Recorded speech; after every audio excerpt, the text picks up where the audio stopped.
안녕하세요. 오늘도 사연살롱을 찾아주셔서 감사합니다. 40대 초반 여자입니다. 저는 지금 10살 된 아들을 혼자 키우고 있어요. 저는 부모님이 이혼을 하셔서 한부모 밑에서 자란 터라 제 아이한테만큼은 그런 상처를 주고 싶지 않았는데 사는 게 누구 말처럼 마음처럼 되지는 않는 것 같네요. 제 나이 15살에 부모님이 이혼을 하셔서 아빠의 손에서 자랐어요. 당시 이혼 사유에 대해서는 잘 알지 못했는데요.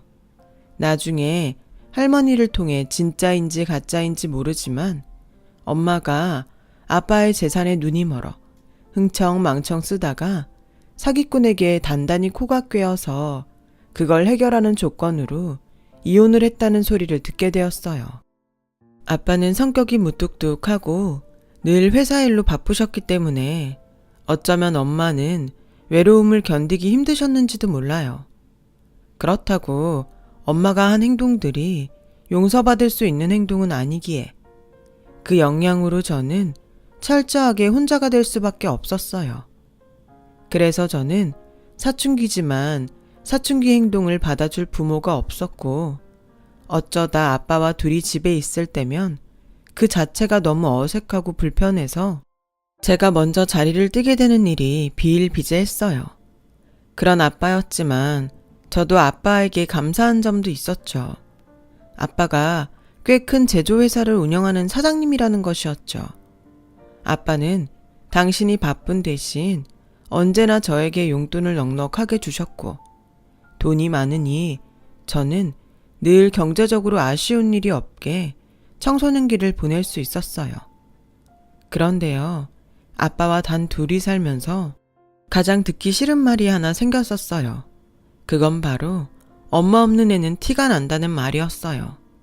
그래서 엄마 없는 티를 내지 않으려 제가 가진 돈으로 그걸 커버하려고 했고 저희 예상과 달리 친구들은 제가 아닌 저의 돈을 쓰기 위해 저를 이용하려고 들면서 혼자 상처받는 일이 많았어요.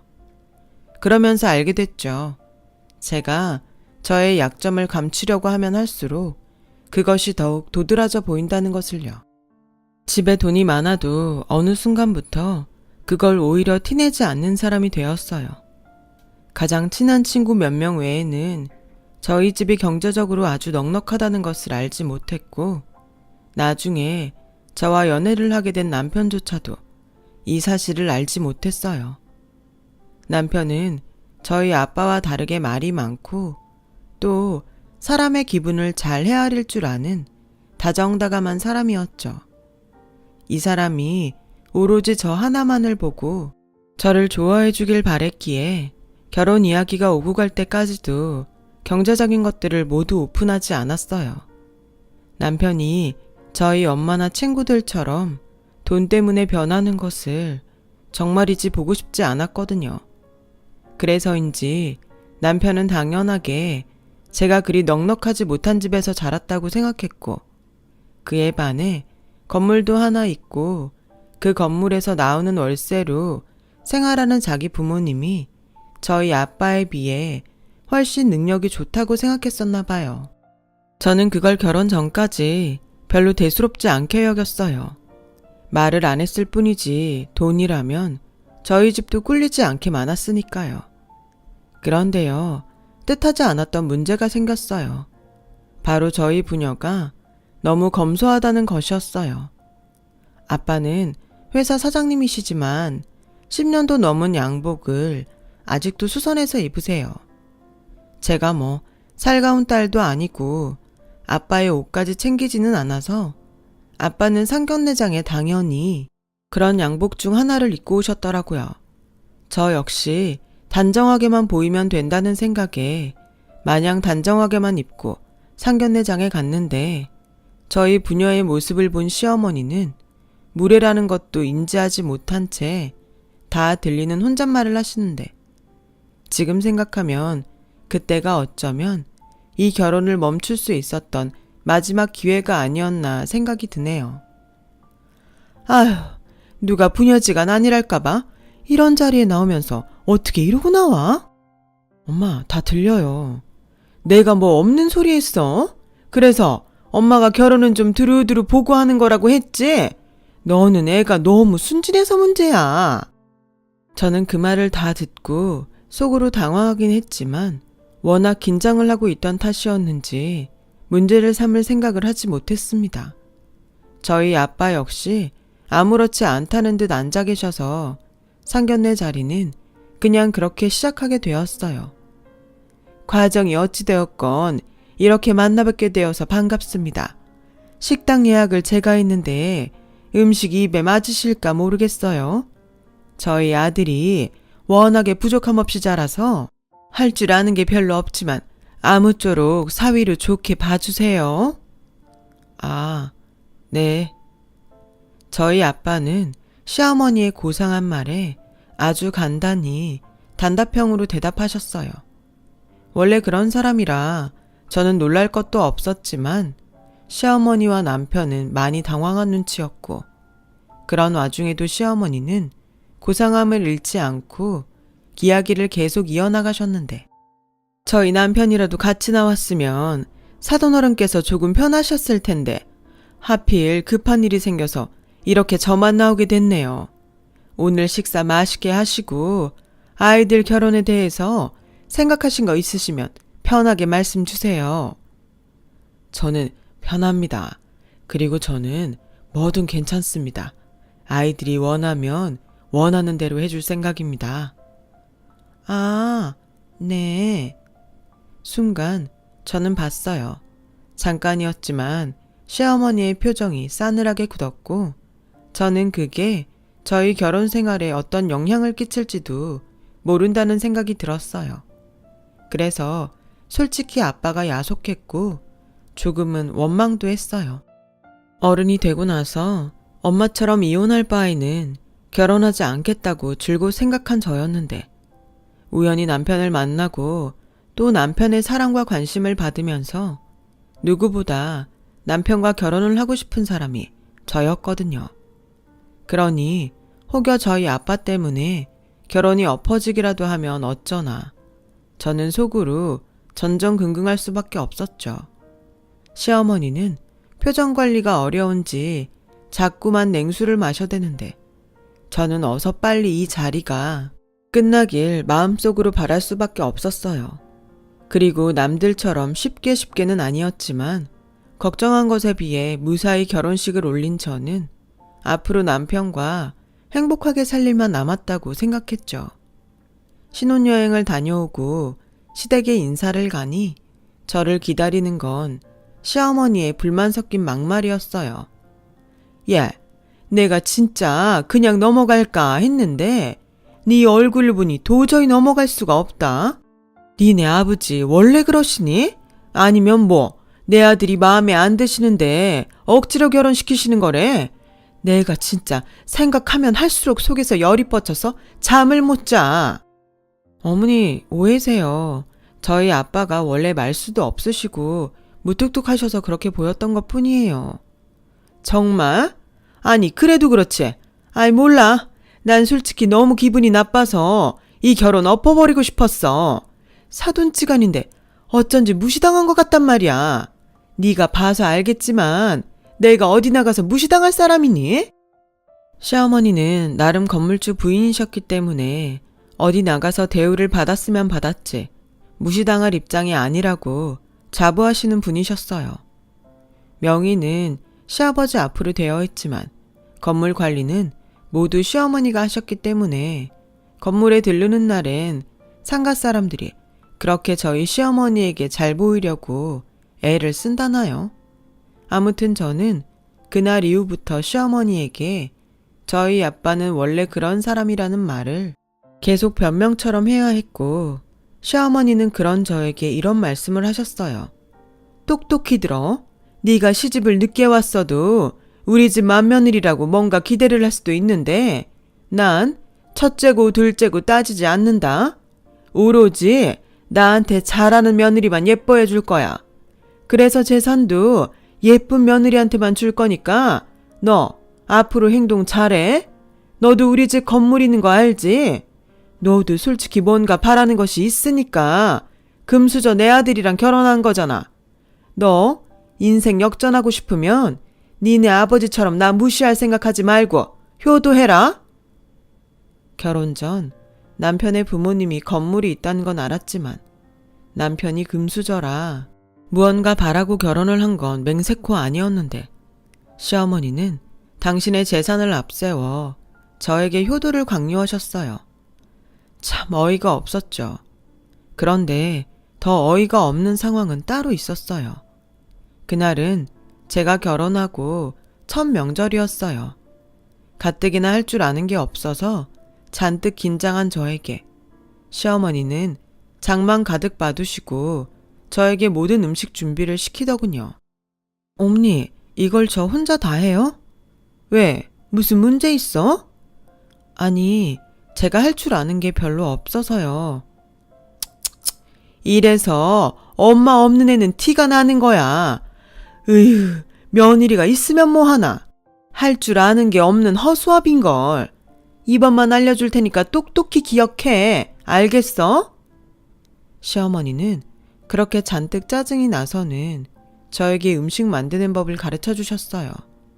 순전히 입으로만요. 결혼한 지 얼마 안 돼서 요리에 전혀 감이 없던 저였는데 시어머니는 이걸 총총총 썰어서 갖은 양념에 묻혀 라는 식으로 모든 설명을 대충 하셨죠. 저는 아무것도 알지 못했는데 됐지? 이제 네가 직접 해봐 하시며 주방을 나가는데 저는 눈앞이 캄캄할 수밖에 없었어요. 그때였어요. 생각보다 빨리 퇴근하고 시댁으로 온 남편이 팔을 걷어붙이며 저에게 다가와 내가 도와줄까? 당신보다는 내가 요리는 좀 하잖아 라며 저를 돕겠다고 나서주더라고요. TV 속에서나 봤던 장면을 저는 실제로 목격하게 되었어요. 어머? 네가 여기 왜 있어? 네가 뭘 할 줄 안다고? 엄마, 나 할 줄 아는 거 많아. 뭐? 너 평소에도 니네 집에서 그러고 사냐? 아니에요, 어머니. 이 사람이 괜히 저 도와준다고 집에서도 안 하는 짓을 하네요. 정말이지? 너 행여라도 내 아들 부엌일 시키지 마라. 나는 그 꼴은 절대 못 본다. 시어머니는 그렇게 말씀하시고 남편의 등을 떠밀며 주방을 나가셨는데 왜 우리나라 시어머니는 그렇게 아들들이 주방 일을 하는 꼴을 보지 못하는 걸까요? 그렇게 저는 홀로 다시 시댁 주방에 남게 되었어요. 저에게도 한 가지 비빌 언덕이 있다고 생각했으니 저보다 4년 빨리 시집을 온 동서가 있다는 것이었어요. 그래서 재료들을 손질하면서 목이 빠지게 동서를 기다렸죠. 동서네는 멀리 부산에서 음식점을 운영하고 있었어요. 그래서 결혼식 때 얼굴을 잠깐 보고 제대로 이야기를 해본 적도 없었는데 동병상련이라고 하잖아요. 다른 집들 보면 그래도 동서지간끼리 사이좋게 음식도 하고 시댁 욕도 한다기에 저는 동서가 오면 뭔가 도움을 받을 수 있을 거라는 희망을 품었어요. 하지만 기다리는 동서는 아무리 시간이 지나도 오지를 않았고 저는 핸드폰 속 레시피에 의존하며 시어머니가 만들라고 하는 모듬전과 LA갈비 그리고 잡채와 각종 나물 무침 등을 만들어 상을 차렸는데 시간이 8시가 넘었어요. 당연히 시어머니는 밥이 왜 이리 늦냐며 저에게 짜증을 내셨고 시아버지는 배고픔을 참다 못해 이것저것 군것질을 하셔서 입맛이 없다고 하시는데 그때는 정말 제가 죄인이라도 된 것 같은 기분이더라고요. 그때였어요. 제가 죄인의 기분을 느낄 때 초인종 소리가 들렸고 양손에 과일과 명절 선물 세트를 사들고 동서네가 모습을 보였어요. 그리고는 어머님, 아버님, 저희 왔어요. 저희가 많이 늦었죠. 죄송해요. 가게 정리하고 출발했더니 시간이 이렇네요. 형님, 늦어서 죄송해요. 혼자 음식하느라 고생하셨겠어요. 아니야, 혼자는 무슨. 나랑 같이 했지. 그리고 너는 놀다 온 것도 아니고 돈 벌다가 늦은 건데 괜찮아. 요즘도 가게가 그렇게 잘 돼? 말도 마세요. 요즘 무슨 바람이 불었는지 사람들이 장난 아니에요. 그리고 어머님 아버님 용돈이요. 어머, 뭘 이런 걸. 이런 거 하려고 돈 버는 거잖아요. 이번에 장사가 잘 돼서 용돈 좀 넉넉히 넣었어요. 아, 식사 중이셨어요? 시간이 많이 늦었네요. 말도 마라. 이게 음식인지 뭔지. 네 형님은 손이 아주 똥손이야, 똥손. 제가 빨리 와서 같이 해야 했는데 제가 부산에서 별명이 장금이거든요. 다음 명절엔 제가 빨리 와서 형님 음식 좀 가르쳐드려야겠다. 그래요. 먼 길 오느라 힘들 텐데 동서랑 도련님은 식사하셨어요? 저희는 휴게실에서 대충 먹었어요. 당연히 이 시간이면 다 드셨을 것 같아서. 저희는 괜찮아요. 아니, 왜 휴게실에서 밥을 먹어? 에휴, 뭐라도 제대로 된 음식이 있어야 집에 와서 밥을 먹으라는 소리를 하지. 이러다 우리 큰아들은 굶고 살겠어. 아니야, 나 밥 잘 먹고 다니거든. 괜히 엄마는 이 사람 기죽이고 그래요. 맞아요, 어머님. 형님은 새색시잖아요. 그러지 마시고 식사 다 하셨으면 저랑 과일 먹고 놀아요. 이번에 김포에 있는 건물 시세가 많이 올랐다면서요? 너도 알고 있었니? 그래, 이번에 거의 3배가 올랐잖아. 내가 인생 말년엔 팔자가 확 필 모양이야. 시어머니는 동서가 오자 얼굴 가득 환한 웃음꽃을 피우고 거실로 가셨어요. 뭐 음식이 입에 맞지 않았을 수도 있지만 남은 음식량이 어마어마하다 보니 이걸 또 저 혼자 치워야 하나 하는 생각에 저도 짜증이 나더라고요. 남편은 제 눈치를 보긴 했지만 시아버지와 자기 동생에게 붙들려 고스톱판에 껴있고 하하호호 시어머니와 동서는 큰 소리로 수다를 떠는데 저 혼자 주방에서 이게 뭔가 하는 기분이 들었어요. 그리고 힘들게 설거지와 주방 정리를 다 끝내니 마치 기다렸다는 듯 동서는 저에게 이렇게 말했어요. 형님, 커피 좀 부탁드릴게요. 자기도 마실 거지? 2잔이요. 마치 가게에서 커피를 주문하는 것처럼 동서는 해맑게 저에게 커피를 주문을 하는 게 아니겠어요? 당연히 마음 같아서는 네가 먹고 싶은 거니 네가 타서 먹으라고 말하고 싶었는데 결혼한 지 얼마 되지도 않았는데 벌써 동서와 나쁘게 지내고 싶지는 않아 가스불에 주전자를 올렸어요. 그렇게 드디어 저는 동서 내외에게 줄 커피를 가지고 주방을 나갈 수 있었고 시어머니는 저와 동서를 번갈아 보면서 마치 낚시꾼이 미끼를 던지듯 자신의 부를 자랑하기 시작하는데 그걸 가만히 듣고 있으니 내가 지금 이 말 같지도 않은 말을 왜 듣고 있는 거지? 하는 생각이 절로 들었어요. 니네들은 시댁이 이렇게 잘 사니 얼마나 좋니? 내가 시집 왔을 때는 이 집구석에 아무것도 없어서 앞으로 어떻게 사나 참 막막했는데 이렇게 내 덕에 건물도 사고 건물값이 계속 오르고 있으니 얼마나 신이 나. 안 그러니? 이게 다 너네 몫이 될 텐데 니네 이 재산 받고 싶으면 우리한테 잘해야 한다. 벌써 그 비슷한 소리를 몇 번을 하는 건지. 응당 자식이라면 돈이 없어도 부모에게 잘할 텐데 시어머니는 계속 자신에게 돈이 있으니 그 돈을 물려받고 싶으면 당신 내외한테 잘해야 한다고 강조하고 또 강조하셨어요. 그런데요, 그런 시어머니보다 더 심각한 사람은 따로 있었죠. 그게 바로 동서더라고요. 어머니, 저는 그 건물 아니어도 어머님 아버님한테 잘할 거예요. 여태 보시고도 모르시겠어요? 저는 그냥 하는 소리가 아니라 진짜로 어머님 아버님을 저희 엄마 아빠라고 생각해요. 어쩜 너는 그렇게 말을 예쁘게 잘하니? 아휴, 네가 우리 집 근처에 살았어야 했는데 하나도 쓸모없는 게 근처에 있고 너처럼 예쁜 것이 그 멀리 있다니 내가 아주 서운해. 너 이참에 우리 건물에 니네 가게 분점 낼래? 여보, 우리 건물 1층에 얘네들 가게짜리 있지 않아요? 있기야 있지. 사람들이 나가려고 하질 않아서 문제지. 그건 그래요. 우리 건물 위치가 워낙에 좋으니 사람들이 어지간해서는 안 나가려고 그런다니까. 그래도 내가 봐서 둘째 니네 분점짜리 만들어 볼게. 니네 여기서도 장사하면 좋잖아. 어머, 그럼 저희야 너무 좋죠. 제가 만약 여기에 분점 내면 진짜 잘할게요. 아, 형님, 아까 제가 과일 사왔는데 그것 좀 깎아오실래요? 그게 비싼 과일이라고 해서 제가 꼭 어머님 드리고 싶었거든요. 형님, 가만히 계시면 심심하니까 과일 좀 부탁해요.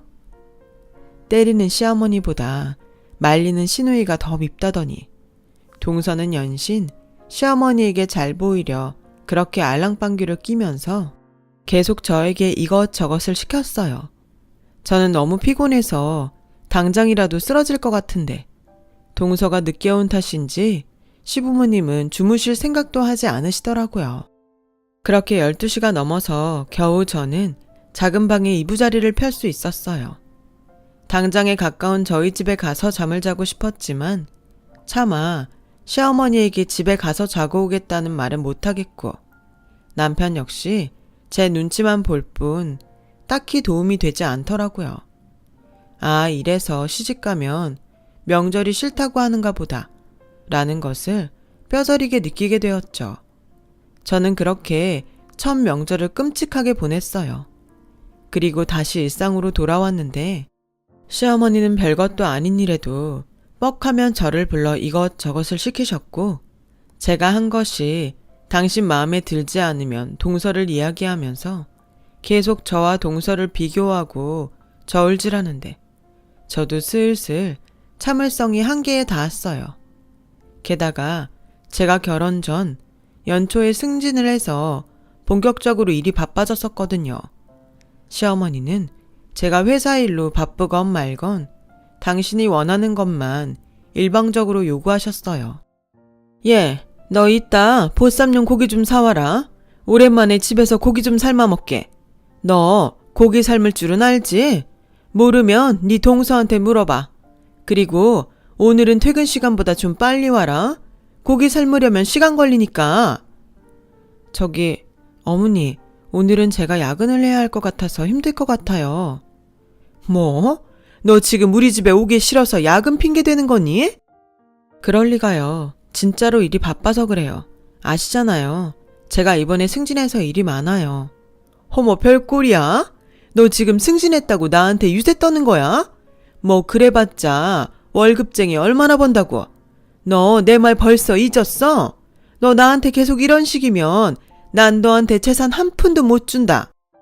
저는 어머님 재산 하나도 탐나지 않아요. 그리고 오늘은 정말로 제가 언제 퇴근해야 할지 모를 정도로 일이 많아서 그러니까 오늘은 봐주세요. 보쌈이 드시고 싶은 거면 제가 배달시켜 드릴까요? 됐다. 잘난 너는 그 중요한 일 하시고 난 그냥 쫄쫄 굶을란다. 이래서 여자가 밖으로 돌면 안 되는 건데 없이 살아서 그런가? 돈 몇 푼에 아주 지 시어머니 무서운 줄 모르네.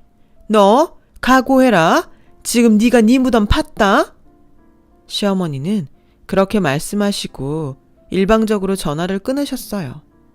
저는 가뜩이나 일 때문에 정신이 하나도 없는데 시어머니의 막말에 머리가 지끈지끈 아파왔고 그런 스트레스는 미안하지만 남편에게 향하는 일이 많아 한참 사이가 좋아야 할 신혼인데도 저희는 싸우는 일이 많았어요. 물론 알고 있었어요. 아무리 시어머니 때문에 열받고 힘들어도 그걸 남편한테 풀면 안 된다는 것을요. 하지만 알면서도 그게 잘 되지 않더군요. 초반에는 저한테 미안하다고 사과하던 남편도 점차 지쳤는지 나중엔 도리어 저에게 큰 소리를 냈어요. 그리고 어느 날 남편은 꽤 심각한 얼굴로 저에게 직장을 그만두면 좋겠다고 말을 하더라고요. 제가 왜 그랬으면 좋겠냐고 물으니 돌아온 남편의 대답이 전혀 생각지도 못한 말이어서 저는 할 말을 잃고 말았어요. 내가 생각해 봤는데 자기가 우리 부모님한테 잘하는 게 지금 일하는 것보다 훨씬 돈을 버는 것 같아. 생각을 해봐. 우리 부모님 건물이 얼만데. 괜히 자기 바쁘다고 우리 집에 소홀히 하면 멀리 사는 철이만 논하게 생겼잖아. 지난번 명절에 재수 씨 못 봤어? 그러니까 자기 지금 나보고 그 건물 받자고 회사 그만두고 동서처럼 시부모님한테 알랑방귀라도 뀌라는 거야? 이게 지금 말이 된다고 생각해? 왜 말이 안 돼? 솔직히 그 건물만 받으면 자기나 나나 일 안 하고 평생 먹고 살 수 있잖아. 그래서 그 건물을 언제 받을 수 있는데? 당신 부모님 저렇게 정정하신데 그 건물 물려받자고 직장을 그만둬? 당신 바보야? 그야 시간 좀 지나고 잘 말씀드려서 미리 달라고 하면 되지. 퍽이나. 그리고 나는 정말 당신 부모님 건물에 1도 관심 없어. 난 그냥 지금 내 일이 좋고 내가 번 돈으로 편하게 쓰면서 지금처럼 살고 싶어. 자기는 욕심이 없어서 탈이야. 원래 없는 사람들은 욕심이 많다고 하던데 가만 보면 우리 자기는 그 반대라니까. 난 자기랑 달라. 그 건물 포기할 수 없어. 그래서 당신도 어느 정도는 협조해 줬으면 좋겠어. 충격이었어요.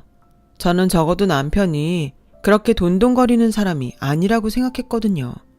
그래서 마땅한 시기에 사실은 내가 경제적으로 그렇게 어렵지 않다는 것을 오픈하려고 했었는데 자기 부모님의 건물을 포기할 수 없다는 남편을 보고 저는 덜컥 겁이 나기 시작했어요.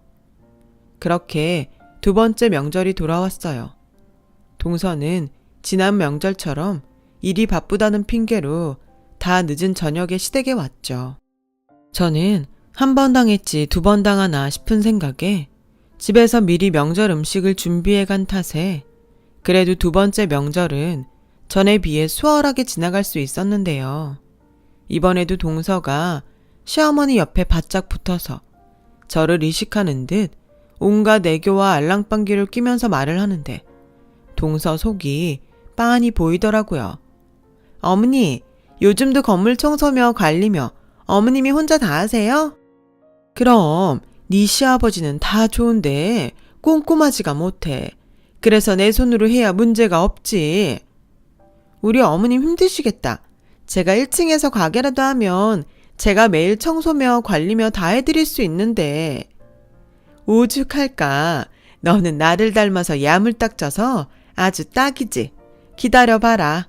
내가 1층 사람들 계약 기간 끝나면 어떻게든 니네 가게 자리 만들어 볼게. 정말요? 요즘 손님들이 너무 많아서 분점을 내면 딱 좋겠다고 생각하던 차였거든요. 요즘 가게 차리는데 돈이 너무 많이 들어서 걱정했는데 역시 어머님이 제 구세주세요. 너 그래도 세는 꼬박꼬박 내야 한다. 당연하죠. 그 건물짜리면 장사가 돼도 더 잘 될 텐데 제가 월세는 물론이고 용돈도 아주 팍팍 드릴게요. 그래, 며느리가 이런 맛이 있어야지. 아, 누구처럼 없는 주제에 자존심만 팍팍 내세우면 그것처럼 꼴 보기 싫은 게 없다니까. 어머, 어떤 며느리가 그래요? 저도 그런 사람 재수 없어요. 있어, 아주 가까운 곳에. 아, 맞다. 그나저나 그날은 너네 올라올 수 있는 거지? 그날이요? 아, 그날. 당연하죠. 다른 날도 아니고 어머님 생신이신데. 제가 그날은 일찍 와서 미역국도 끓이고 어머님 모시고 백화점도 한 바퀴 돌고 해야죠. 갖고 싶은 거 있으시면 그날 제가 다 사드릴게요. 정말? 아우, 너는 정말 센스가 만점이라니까. 나 닮아서 손도 크고. 뭘요? 당연한 거죠. 형님도 그날 회사 휴가 내실 거죠? 아, 저는 그날 봐야 알아요. 다음 달도 아니고 3달 뒤라 지금은 뭐라고 말하기가 좀 힘드네요. 가급적이면 무리를 해서라도 휴가를 낼 건데 제가 지금 하는 일이 회사에서 많이 중요한 일이라서. 쳐봐라. 무슨 일을 얼마나 대단하게 하는지. 아주 일한다고 저 혼자 유세를 떤다니까. 직장 없는 사람 서러워서 어디 살겠어? 형님, 이건 그냥 제가 먼저 시집 온 사람으로서 얘기하는 건데요. 결혼 전이면 몰라도 결혼 후에는 일보다는 집이 먼저예요.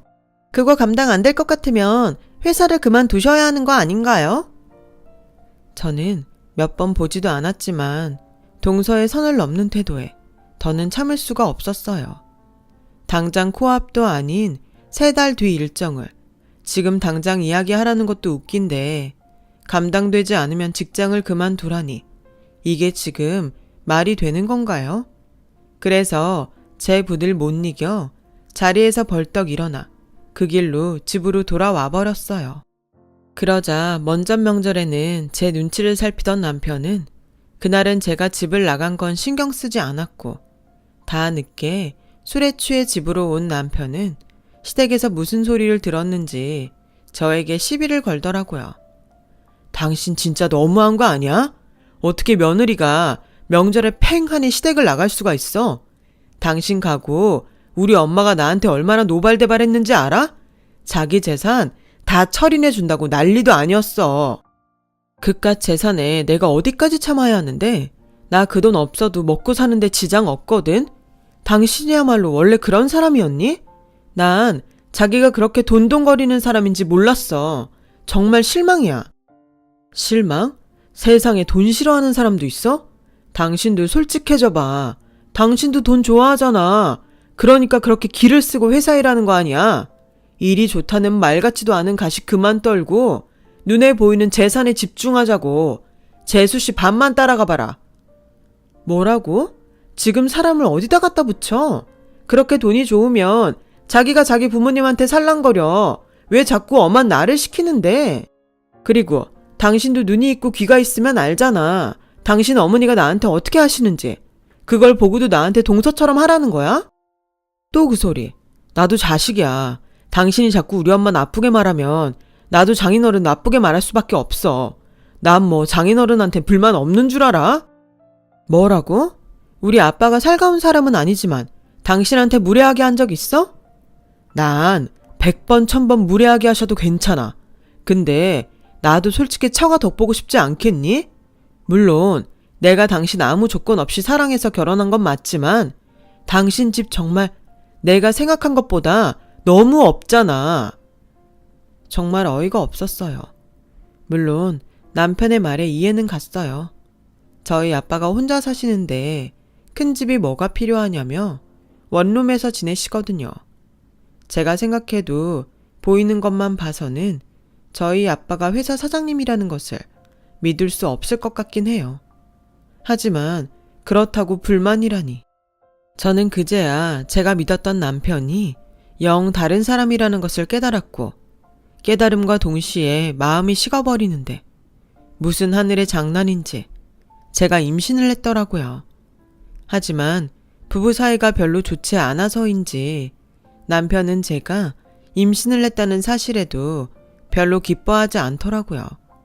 시어머니는 행여 자기한테 아이 맡길 생각은 처음부터 하지 말라고 하는데 앞으로 제가 이 집에서 평범한 행복을 누리며 살 길은 없어 보이더라고요.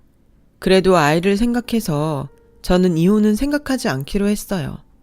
한부모 손에 자란 아이가 어떤 외로움을 느끼는지 너무나 잘 아는 저였으니까요. 그렇게 불편한 시간은 흘러 시어머니의 생신날이 되었어요. 저는 미리부터 휴가를 쓰려고 했지만 입덧으로 힘든 시간을 보내고 있었기에 일이 많이 지체되어 있었죠. 설상가상으로 거래처들하고도 미팅 날짜가 맞지 않아 저는 어쩔 수 없이 휴가를 쓰지 못하고 일을 하고 뒤늦게 시댁으로 향했는데 제가 집 안으로 들어가자 시어머니는 싸늘한 눈빛으로 저를 쏘아봤고 생일상을 차린 동서는 희죽거리며 저에게 얄밉게 말을 하는데 저는 우선 시어머님의 생신이니 참자고 가슴으로 참을 인을 새기고 또 새겼어요. 어머, 형님 오셨네요. 저는 안 오시는 줄 알았어요. 그러게, 나도 네가 내 생일 잊어버린 줄 알았다. 죄송해요. 최대한 빨리 오려고 했는데. 또 그 대단한 일 때문이겠지.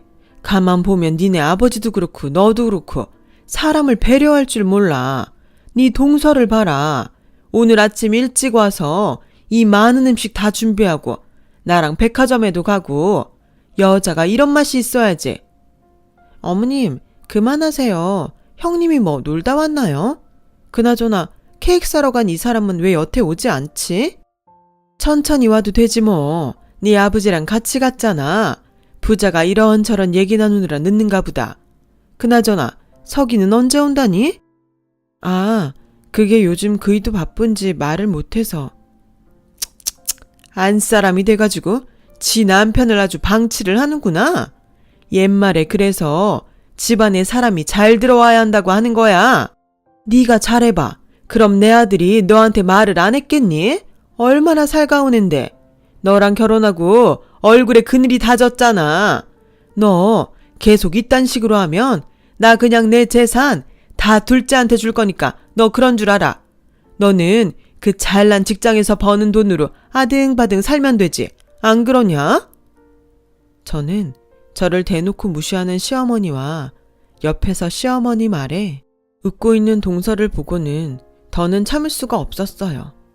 제가 여기서 참으면 앞으로도 계속 참고 살아야 할 텐데 태어날 아이한테 그 모습은 보이고 싶지 않더라고요.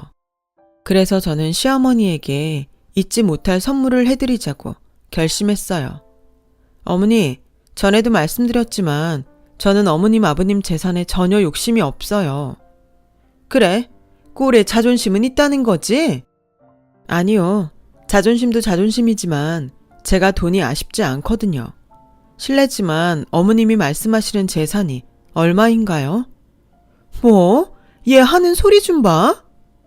시어머니는 저의 말에 꽤나 당황한 얼굴을 하셨어요. 하지만 동서는 자기도 궁금한지 시어머니의 대답에 집중하고 있었고 때마침 케이크를 사러 나갔다던 시아버지와 도련님 그리고 저와 계속 냉전 중인 남편이 집으로 오면서 파는 커질 대로 커져버렸어요. 여보, 얘가 우리 재산이 얼마냐고 묻네요. 나 참 기가 막혀서 우리 한 20억 되죠? 아, 20억이요? 잠시만요. 저는 그냥 차분한 모습으로 모바일 뱅킹에서 저의 계좌를 열었어요. 그리고 계좌에 찍힌 금액을 시어머니에게 보여드렸는데요. 시어머니는 한참을 금액을 세시더니 곧 얼굴이 새파랗게 질려서 저를 쳐다보며 믿기 어렵다는 듯 말씀을 꺼내셨어요. 이게 지금 얼마니? 무슨 돈이 이렇게 많아? 이게 그러니까 30억이 넘는 거지? 어머 형님, 무슨 현금이 이렇게나 많으세요? 현금뿐인가요? 요 앞 큰 사거리의 코너 건물 아시죠? 그거 제 건물이에요. 저희 아빠를 어떻게 보셨는지 모르지만 제조회사 운영하는 사장님이세요. 사업한다고 말씀드렸잖아요. 상견례 뒤론 뭐 달리 물어보지 않으셔서 말하지 않았죠. 할아버지 때부터 꾸준히 성장하는 회사고요. 재산 하시는데 재산 물려주신다고요? 그럼 제가 아빠한테 받을 재산은 얼마나 될 것 같으세요? 그 재산을 받으려고 아빠가 돌아가시길 바라면서 한심한 삶을 살아야 되나요? 뭐라고? 아니, 하고 다니시는 행색이 사장님으로는 보이지 않으시던데? 너는 니네 아버지가 사장님이면 사장님이라고 말을 했어야지. 그리고 석이 너는 왜 여태 우리한테 아무 말도 안 했어? 그게 나도 몰랐어. 그냥 작은 사업이 어려우신 줄 알았지. 어머 형님, 가족인데 이렇게 꽁꽁 숨기실 수 있어요? 형님이야말로 딴 마음 있으셨던 거 아니에요? 저는 저희 아빠 사장이라고 분명 말했고요. 딴 마음? 오히려 이렇게 딴 마음 가지실 것 같아서 일부러 말 안 한 거예요. 돈이요. 중요하죠. 근데 저는요, 돈보다 사람이 더 중요하다고 생각해요. 근데 어머님은 계속 저를 사람으로 보지 않으시고 그 돈에 놀아나는 물고기로 보셨죠? 저는 동서 같지 않아서 그깟 믿게 안 먹어도 되니까 동서를 주든지 말든지 알아서 하세요. 저는 더 이상 이런 없는 집에서 며느리 노릇 못하겠네요. 저 이혼할게요. 그렇게 말하고 시댁을 나왔어요. 제가 나오자 남편은 신발도 제대로 신지 않고 맨발로 나와 저를 붙들었는데 저는 그런 모습도 꼴 보기 싫더라고요. 자기야, 내가 잘못했어. 처음부터 끝까지 우리 집 잘못이고 내 잘못이야. 그러니까 이혼하겠다는 말은 하지 마. 당신 홀몸도 아니잖아. 내가 우리 집이랑 아주 연을 끊고 살게. 그 연 나랑 우리 애한테도 끊고 살아. 난 당신 식구들도 그렇고 당신도 이젠 진짜 별로야. 왜? 이젠 내가 돈이 많다고 하니까 나한테 들러붙는 거야? 아니면 이제는 처가 덕을 좀 볼 수 있을 것 같아서 비굴하게 구는 거니? 까놓고 당신이랑 나는 문제 없잖아. 나는 당신이 그렇게 돈이 많은지도 몰랐고 오로지 당신 사랑하는 마음으로 결혼까지 했는데 이제 와서 이혼하자고 하면 나는 억울하지. 억울해? 나도 억울해. 난 당신 이런 사람인 줄 모르고 그 수모를 다 겪었잖아.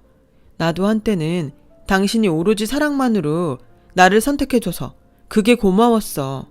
근데 있잖아. 이미 난 당신의 바닥을 다 봐버려서 어떤 이유에서도 당신이랑 살고 싶지 않아. 당신이 정 싫다고 하면 소송이라도 걸 테니까 준비해. 저는 그 길로 남편과 이혼을 진행했어요. 남편은 순순히 이혼할 생각이 없는지 저희 부부는 소송을 하게 되었어요. 홀몸이 아닌 저를 위해 아빠가 아는 변호사를 통해 발로 뛰시며 저의 이혼을 성사시켜 주셨어요. 한때는 자식인 저에게 관심이 전혀 없다고 생각했던 아빠였는데 아빠는 소송 때문에 알게 된 저의 결혼 생활에 남편과 시댁을 아주 끝장내겠다며 화를 내셨죠.